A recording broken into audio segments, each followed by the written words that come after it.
warahmatullahi wabarakatuh. Waalaikumsalam warahmatullahi wabarakatuh. Bu Novi, nggih wonten apa Bu Novi? Ini Bu, saya ada keperluan tentang ingin mengetahui analisis yang tentang proses pengambilan keputusan berdasarkan pengalaman yang telah Ibu lakukan selama menjadi pemimpin di UPT SDN 99 Bu ya. Terima kasih Bu ya atas waktu yang telah diberikan kepada saya pada kesempatan kali ini Bu ya. Ya, sama-sama Bu Novi. Semoga nanti bisa memberikan pengetahuan dan pengalaman juga untuk Bu Novi. Ya. Makasih Bu ya. Ini Bu ya, kita mulai saja Ya, acara monggo. pada siang hari ini Bu ya. Ibu, bagaimana Ibu dapat mengidentifikasi kasus-kasus yang merupakan dilema etika atau bujuk moral yang telah Ibu alami selama ini sebagai menjadi pemimpin? Iya, untuk situasi yang terjadi ketika seseorang harus memilih antara dua pilihan, di mana kedua pilihan tersebut secara moral benar-benar tetapi bertentangan. Itulah yang dinamakan dilema etika. Sedangkan bujukan moral merupakan situasi yang terjadi ketika seseorang harus membuat keputusan. Keputusan itu benar atau salah. Jadi itu bedanya seperti itu. Oke Bu ya. Untuk selanjutnya Bu, bagaimana Ibu menjalankan pengambilan keputusan di sekolah yang Ibu pimpin, terutama untuk kasus-kasus yang ada dua kepentingan yang bersamaan atau sama-sama benar atau sama-sama mengandung nilai kebijakan? Ya, yang pertama itu mengidentifikasi masalahnya dulu, ya. Kemudian dicari siapa yang terlibat, ya. Terus solusinya, ya, alternatif solusinya bagaimana, ya. Dan sebelumnya itu dianalisis, ya. Dianalisis benar salahnya, ya. Jadi benar salahnya. Dan yang terakhir diambil keputusan, ya, atau pengambilan keputusan dan merefleksikan. Ya, terakhir berarti refleksi Bu ya. Ya, harus ada refleksi. Kemudian Bu ya, dari kita sebut langkah-langkah atau prosedur seperti apa yang bisa Ibu lakukan selama ini Bu? Ya, Langkah-langkahnya Bu. Langkah-langkahnya kalau kita itu ya di sekolah itu biasanya ada kasus, ya, misalnya murid-murid itu kita panggil, ya,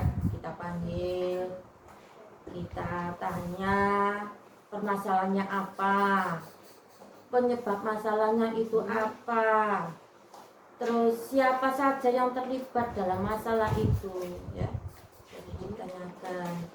Kemudian diajak diskusi, ya. Diajak diskusi antara pihak-pihak yang terlibat dalam kasus tersebut.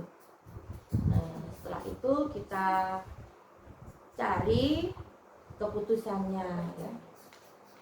Seperti itu. Jadi dari langkah-langkah tersebut nanti akan ketemu dari hasilnya. Iya. Terus hal-hal apa saja yang selama ini Ibu anggap efektif dalam pengambilan keputusan pada kasus dilema etika pada saat ini? Kalau yang efektif ya itu tadi, ya, harus diidentifikasi masalahnya, ya, dicari penyebab masalahnya apa, kemudian siapa yang terlibat, ya, kemudian dipertemukan, yang terlibat tadi dipertemukan, ya, kemudian dianalisis juga benar salahnya. Yang terakhir ya diputuskan mana yang dianggap paling baik di antara alternatif keputusannya tadi, ya. Kan ada dua pilihan yang harus diambil atau diputuskan. Nah, mana yang terbaik itu yang kita ambil. Dan kita fokus pada tujuan atau manfaat dari keputusan yang kita ambil tadi ya. Diusahakan keputusannya itu tidak merugikan ke dua belah pihak ya. Tidak merugikan. Jadi seminimal mungkin itu diputuskan yang yang benar-benar bermanfaat untuk kepentingan kedua belah pihak tadi. Cukup itu Bu. Lanjutnya Bu ya. Hal-hal apa saja yang selama ini merupakan tantangan dalam pengambilan keputusan yang Ibu ambil dalam kasus dilema ini Bu? Iya, tantangan itu mesti ada ya. Terkadang itu bertentangan dengan atau melanggar prinsip keadilan, bagi anggota yang lain, karena seolah-olah seperti ada perlakuan yang istimewa dari pihak pengambilan keputusan tadi.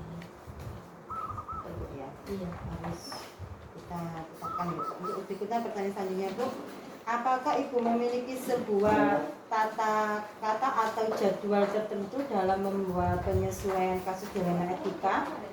Apakah Ibu juga langsung menyelesaikan di tempat atau memiliki sebuah jadwal untuk menyusun atau menyelesaikan bentuk atau prosedur seperti apa yang Ibu jalankan selama ini? Melihat kasusnya Bu Novi. Kalau kasusnya itu ringan ya, langsung kita selesaikan pada waktu itu juga ya.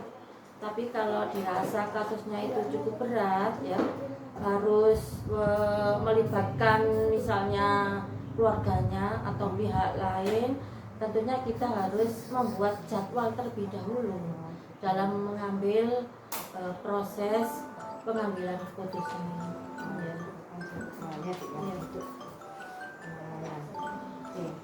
Adakah seseorang atau faktor-faktor yang selama ini mempermudah atau membantu Ibu dalam pengambilan keputusan dalam kasus dilema etika ini? Ya pasti itu ya. Kalau di sekolah itu kita libatkan warga sekolah sendiri ya, seperti bapak ibu guru atau penjaga ya.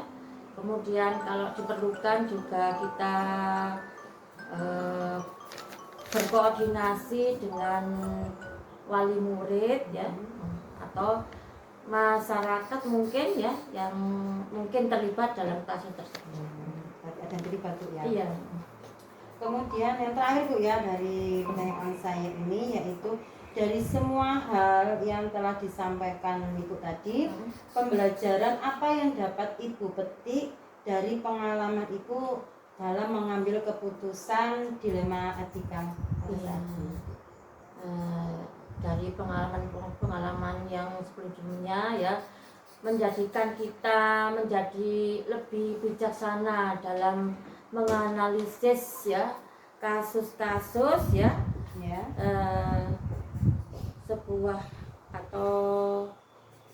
sebuah permasalahan untuk dijadikan pertimbangan menentukan solusi.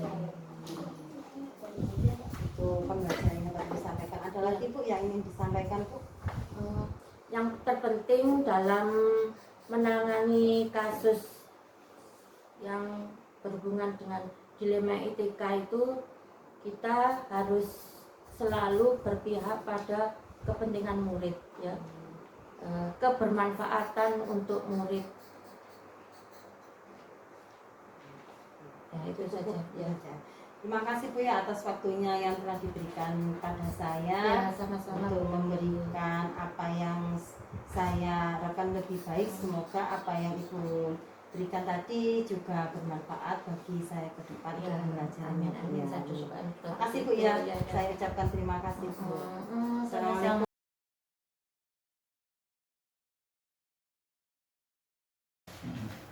Assalamualaikum warahmatullahi wabarakatuh. Waalaikumsalam warahmatullahi wabarakatuh. Terima kasih Pak atas waktu yang telah diberikan kepada saya dalam mengikuti program CPP Angkatan 10 ini, Di sini saya mendapat tugas untuk interview dan wawancara dengan seorang pimpinan. Kebetulan Pak Meci. Gimana kabarnya Pak pada siang hari ini? Alhamdulillah sehat lahir batin. Alhamdulillah Pak ya. Ya. Oke Pak ya, kita mulai saja untuk melakukan analisis tentang penerapan proses pengambilan keputusan berdasarkan pengalaman yang telah Bapak lakukan selama menjadi pimpinan di UPT 106 Gresik Pak ya. Oke. Pak, bagaimana dalam mengidentifikasi kasus-kasus yang merupakan dilema etika atau bujuk moral yang telah Bapak terapkan pada pemimpinan Bapak? Untuk mengetahui kasus-kasus yang merupakan dilema etika atau bujukan moral, maka yang pertama kita mengambil langkah yaitu mengidentifikasi masalah. Setelah mengidentifikasi masalah itu, maka kita harus tahu permasalahan itu terjadi pada siapa. Kalau memang orang-orang yang terlibat di dalam permasalahan itu, yang perlu kita gali adalah karakter mereka itu, pribadi mereka itu mengapa sampai menimbulkan masalah. Kemudian langkah berikutnya yaitu mengambil langkah-langkah penyelesaian masalah. Yang pertama dengan approach, dengan pendekatan pribadi, kemudian dengan menjelaskan bagaimana agar permasalahan ini bisa disikapi dengan baik.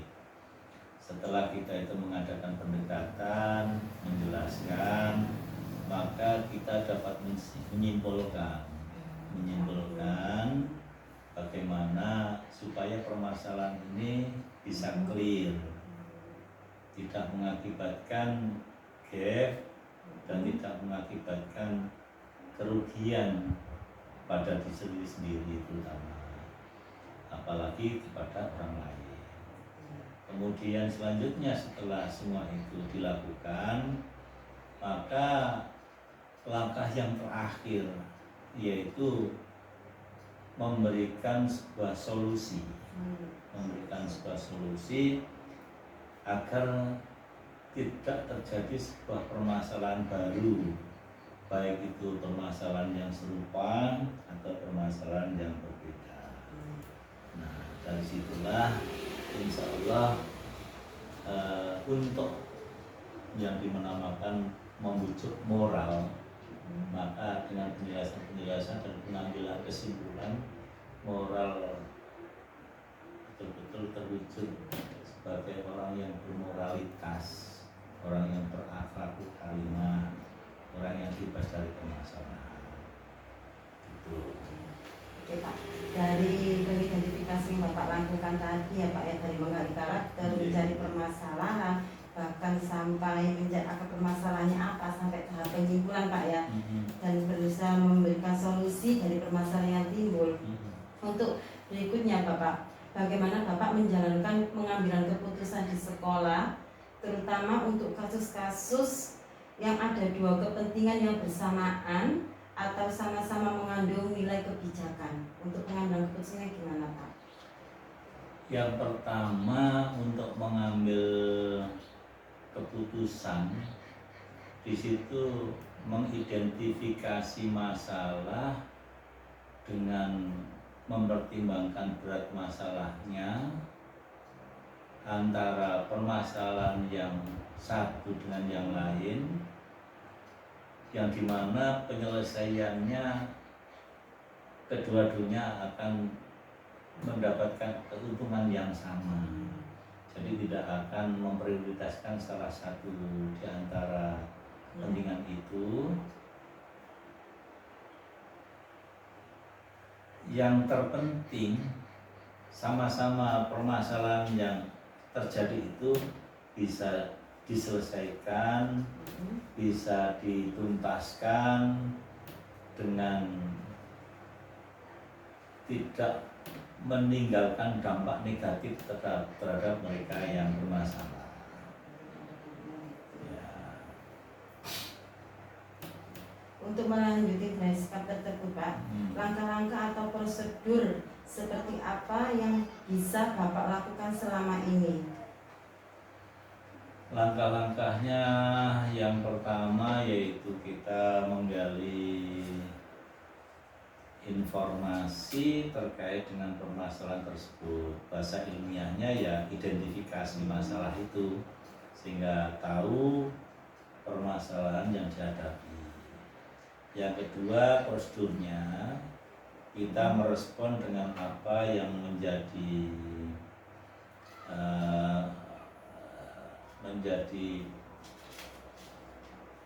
permasalahan itu, kenapa sampai terjadi.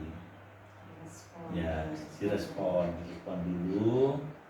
Setelah direspon, maka di situ langkah berikutnya adalah memadukan antara permasalahan ini dengan solusinya.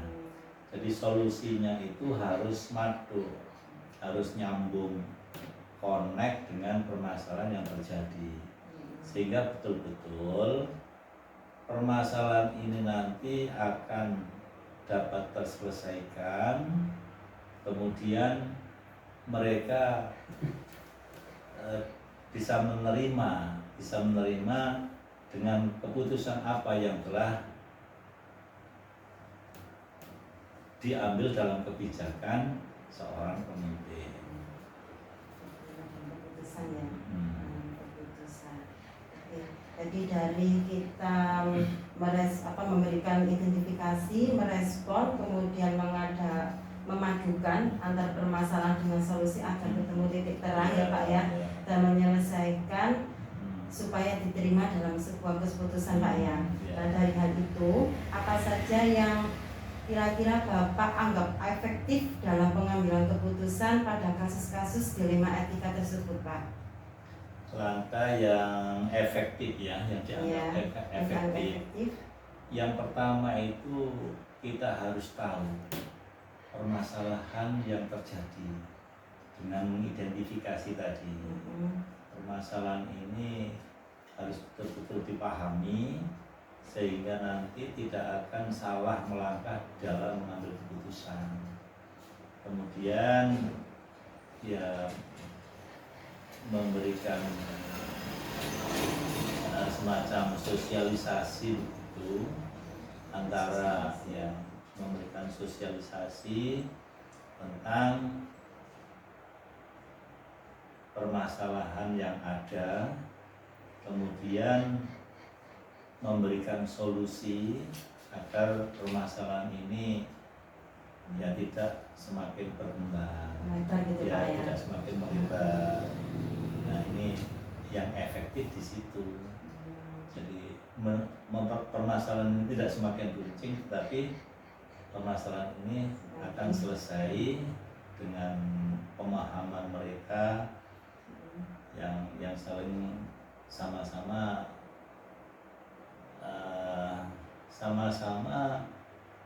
bahwa permasalahan ini jika diselesaikan ini akan lebih menguntungkan pada dirinya sendiri. Intinya permasalahan cepat selesai dan titik terang belum mulai terhati Pak ya. Oke Pak ya. Hal-hal apa saja yang selama ini merupakan tantangan dalam pengambilan keputusan pada kasus-kasus dilema etika yang telah Bapak alami? Tantangan yang terjadi itu manakala kita memasukkan ide atau gagasan atau solusi di mana permasalahan itu belum dipahami betul.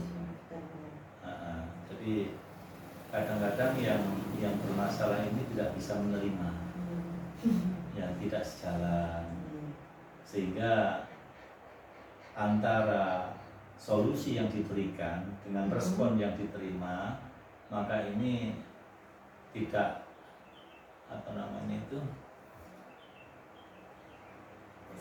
tidak sinkron ya. Jadi tantangannya di situ. Oleh sebab itu untuk menyelesaikan masalah harus betul-betul permasalahan itu diketahui dan cara yang dilakukan itu betul-betul pas. Seperti itu. Oke, dari mengidentifikasi dan harus mengetahui titik permasalahannya serta solusi yang tepat ya Bapak yang diambil itu, apakah Bapak juga memiliki sebuah jadwal tertentu dalam sebuah penyelesaian kasus dilema etika? Ada jadwalnya atau Bapak juga langsung menyelesaikan di tempat langsung kejadian itu, malah tanpa membuat suatu jadwal untuk menyelesaikan permasalahan? Jika ada bentuk atau prosedur seperti apa yang Bapak jalankan? Kalau mengenai penyelesaian masalah, maka dilihat dari kadar masalah itu. Kalau masalah itu memang besar, berat, dan perlu pemikiran yang agak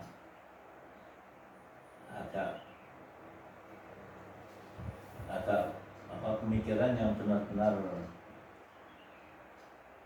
serius, maka kita tidak bisa serta-merta mengambil keputusan pada saat itu. Berarti kita harus mengambil waktu yang tepat, di samping harus tahu secara psikologis, kemudian harus tahu siapa yang punya masalah, dan masalah itu pun juga bisa diselesaikan dengan baik. Jadi lihat kondisi permasalahan dulu Pak ya. Permasalahan. Jika apa bisa diselesaikan ya kita selesaikan langsung. Ya. Jika tidak kita mencari solusinya dulu, nggak pertimbangan gitu Pak maksud dari Bapak ya. Ya. Oke Bapak ya. Untuk selanjutnya Bapak di sini saya akan menanya tentang faktor-faktor apa saja yang selama ini yang mempermudah atau membantu Bapak dalam mengambil sebuah keputusan terhadap kasus-kasus dilema etika Pak. Faktor-faktor yang mempengaruhi adalah faktor lingkungan yang pertama. Faktor lingkungan, faktor permasalahan, kemudian faktor lain ya secara psikologi. Faktor itu seorang pemimpin tidak akan bisa menyelesaikan permasalahan apabila pemimpin itu sendiri secara psikologi tidak baik-baik saja. Gitu Bapak ya. Ya, karena pemimpin itu kadang-kadang bisa jadi permasalahan di rumah dibawa ke sekolah. Ketika pemimpinnya saja bermasalah, maka faktor itu juga akan berpengaruh terhadap kebijakan yang diambil. Gitu Pak ya. Ya. Yang utama intinya Pak ya. Iya. Makanya untuk menyelesaikan masalah, pemimpin itu harus betul-betul jiwanya, hatinya, pikirannya ya tidak ada tidak terkontaminasi dengan permasalahan-permasalahan yang dibawanya yang ada pada dirinya sendiri. Itu faktor yang sangat mempengaruhi. Oke, mungkin ada tambahan lagi Pak selain itu? Ya saya kira untuk menyelesaikan masalah itu secara teoritis dan praktis itu kadang-kadang tidak sama. Beda Pak ya? Beda. Antara teori dengan yang ada di lapangan itu beda. Nah, permasalahan itu kan terjadi pada orang. Kalau terjadi pada orang kan kita harus tahu orangnya itu yang bagaimana. Gitu. Karena setiap orang itu mempunyai tabiat yang berbeda-beda, punya karakter yang beda-beda. Mungkin jadi penyelesaian masalah yang tidak bisa diterima menjadikan masalah yang baru. Ya, tujuannya menyelesaikan masalah tetapi justru akan menimbulkan masalah yang baru karena tidak bisa menerima. Oleh sebab itulah kalau seorang pemimpin menyelesaikan masalah seseorang ya terkaitan dengan ini harus mempengaruhi secara moral, ini harus tahu dulu orang yang dihadapi. Karena sampean dengan orang yang lain permasalahannya walaupun sama, mungkin jalan keluarnya beda. Oke. terakhir Bapak ya ingin saya tanyakan, yaitu dari semua hal yang telah Bapak sampaikan, pembelajaran apa yang dapat Bapak petik dari pengalaman Bapak dalam mengambil keputusan dilema etika? Pembelajaran yang dapat saya ambil itu di mana etika yang dimiliki oleh setiap individu yang berbeda-beda ini menambah sebuah pemikiran, sebuah gagasan bagaimana apabila menyelesaikan permasalahan yang dihadapi oleh masing-masing individu. Tadi sudah saya katakan permasalahan yang sama dihadapi oleh orang-orang yang berbeda, maka disitulah cara penyelesaian masalah itu berbeda juga. Jadi kita harus tahu betul-betul secara psikologis, karakter, terus temperamennya bagaimana, maka itulah baru kita bisa menyelesaikan masalah dan membujuk moralnya supaya moral ini terjadi sebuah sugesti, bisa menerima dengan lapang dada. Kadang-kadang permasalahan yang dihadapi orang kemudian diberi nasihat seperti ini, dia di belakang menggerutu karena tidak cocok dengan hatinya. Nah, seperti itu. Mungkin ada tambahan lagi Pak dari penjelasan Tukang Bubuk sampai lakukan tadi. Ya, keputusannya satu, jangan sampai merugikan pihak lain. Merugikan ya Pak ya. Sudah Bapak. Terima kasih Bapak ya atas perbincangan siang hari ini. Semoga apa yang saya terima dengan pengalaman Bapak, wawasan Bapak menambah pengalaman bagi saya di mengikuti program ini Bapak. Saya juga mohon doanya untuk kelancaran kita semua Bapak. Insya Allah sepanjang ada usaha pasti ada jalan. Amin ya Rabbal Alamin. Sepanjang ada jalan pasti sampai pada tujuan. Amin. Setelah sampai pada tujuan, disitulah apa yang kita inginkan, insya Allah dengan harapan Allah meridai. Amin ya Rabbal Alamin. Matur sembah nuwun.